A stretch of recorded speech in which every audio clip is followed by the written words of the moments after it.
Bismillahirrahmanirrahim. Assalamualaikum warahmatullahi wabarakatuh. Para jamaah al-asran rahimakumullah. Mudah-mudahan kita selalu berada di dalam rahmatnya Allah. Amin ya Allah ya rabbal alamin. Bismillah walhamdulillah wassalatu wassalamu ala rasulillah.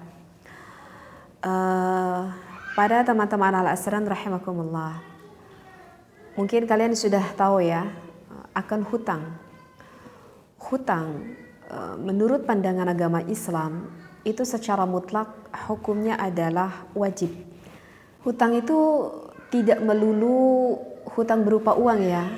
Bisa saja hutang itu berupa barang ataupun berupa sesuatu hal apapun itu yang mana yang sudah terjalin akad antara si penghutang dan juga orang yang menghutangi orang tersebut. Kalau disemisalkan hutang sampai tidak terbayar bagi kita, kemudian kita itu keburu meninggal misalkan ya, keburu wafat kita. Nah itu akan menjadi suatu persoalan nih bagi kita. Kenapa itu akan menjadi suatu persoalan yang besar bagi kita? Karena dikarenakan di alam akhirat itu ada hisab. Dan hutang-hutang tersebut yang belum terbayar oleh kita, maka itu akan menjadi hisaban bagi diri kita.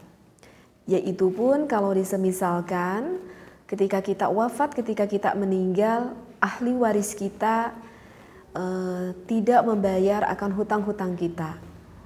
Ataupun itu akan menjadi persoalan yang berat ketika dihisaban, ketika orang yang memberi hutang kepada kita tidak melunaskan akan hutang kita.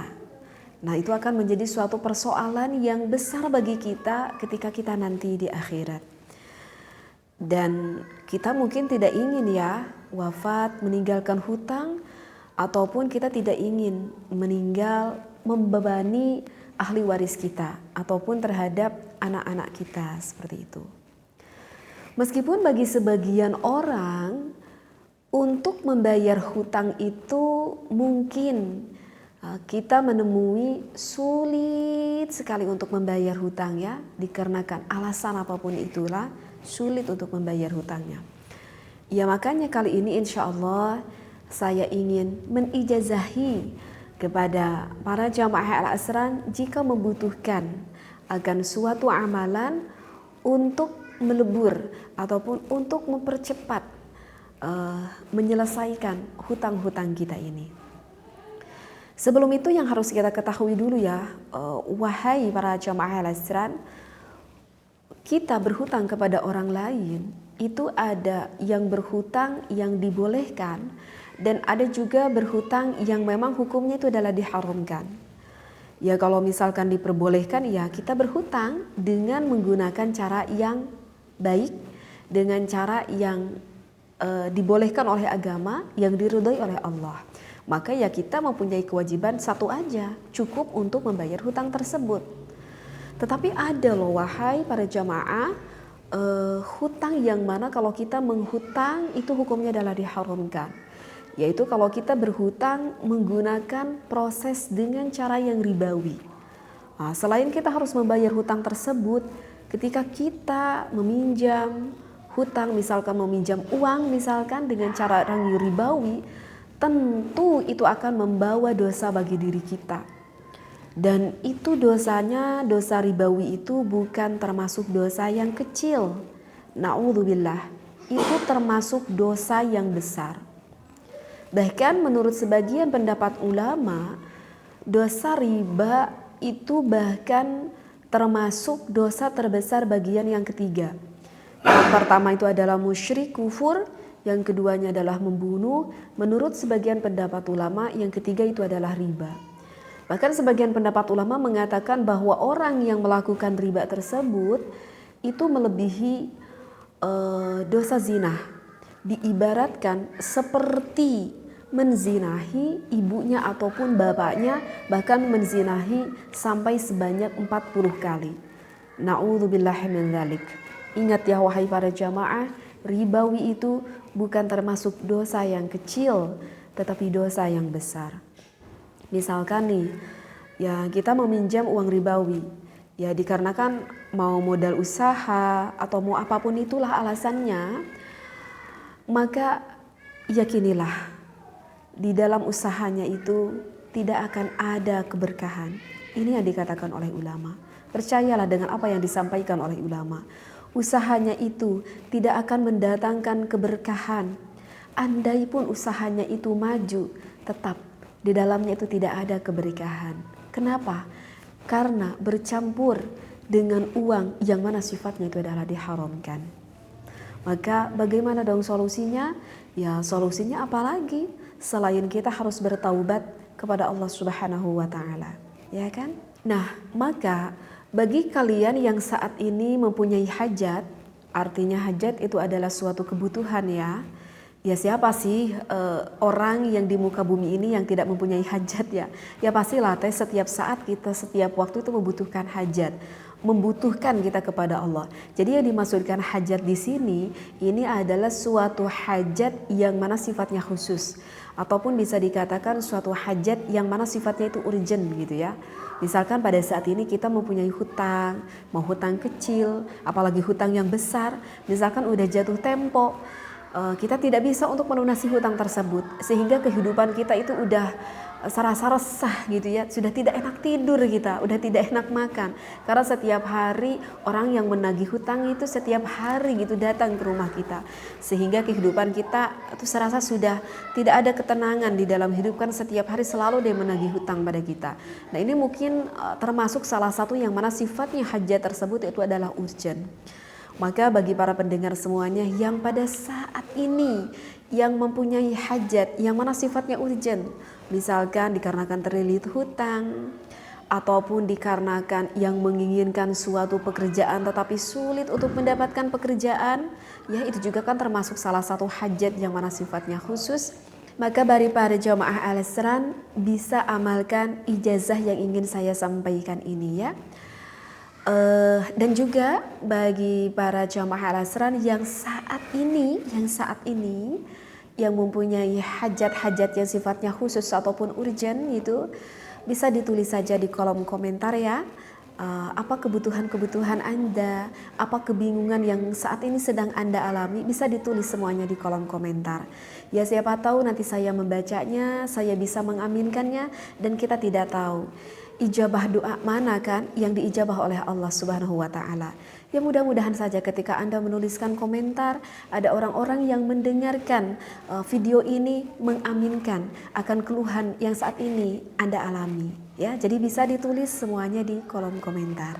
Nah, ijazah ini merupakan sholawat yang disampaikan oleh ulama. Kalau misalkan kita bertawasul kepada baginda Nabi Muhammad SAW, ataupun kalau misalkan kita berdoa kepada Allah yang dimulai dengan sholawat dan juga diakhiri dengan sholawat, maka mustahil doanya itu tidak terijabah oleh Allah Subhanahu wa ta'ala. Yang mana sholawat ini yang dikatakan dengan sholawat fatih, yang mana sholawat ini yang disusun oleh seorang ulama, seorang kekasih Allah yang bernama Said Muhammad Al-Bakri. Kalau kita membaca sholawat Al-Fatihah ini hanya sebanyak 1 kali saja, ini fadilahnya.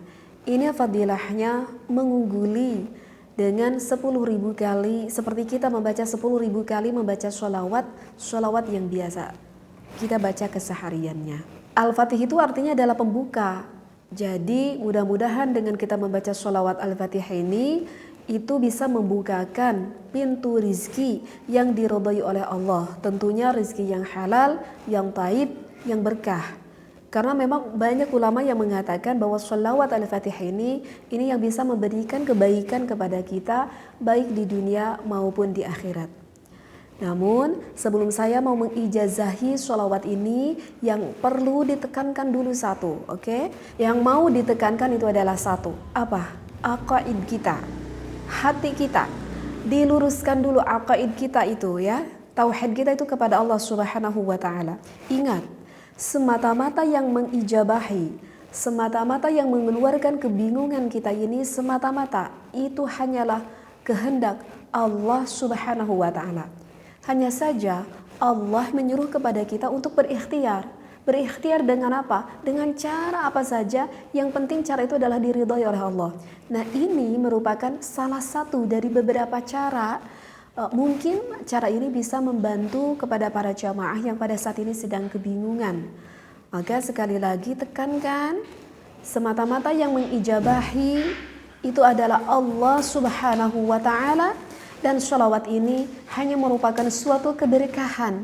Mudah-mudahan dengan berkahnya kita membaca sholawat ini, Allah mengijabah dengan apa yang ingin kita maksud hajat pada saat ini.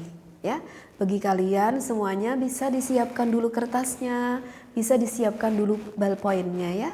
Maka amalan ini dibaca setiap sesudah melaksanakan sholat fardu yang 5 waktu, sesudah zuhur, asar, maghrib, isya, subuh, dibaca sama kalian 100 kali ya, tidak lama, cuman beberapa menit saja kalau kita baca, apalagi kalau sudah ketalar. Ini dibacanya 100 kali sesudah melaksanakan sholat fardu, minimal oleh kalian dibaca 3 hari ataupun bisa dibaca oleh kalian sampai 7 hari. Mudah-mudahan Allah memberikan jalan lewat sholawat ini. Sholawatnya adalah Bismillahirrahmanirrahim. Allahumma salli wa sallim wa barik ala Sayyidina Muhammadin al-Fatihi lima ughliqa wal khatimi lima sabaqa wal nasiril haqqa bil haqqa wal hadi ila siratim mustaqim sallallahu alaihi wa ala alihi wa ashabihi haqqa qadrihi wa miqdarihi al-azim. Nah, itu adalah ijazahnya yang saya ijazahkan, yang saya ketemui di dalam salah satu referensi kitab. Mudah-mudahan amalan ini bisa bermanfaat bagi para jamaah Al-Azhar semuanya.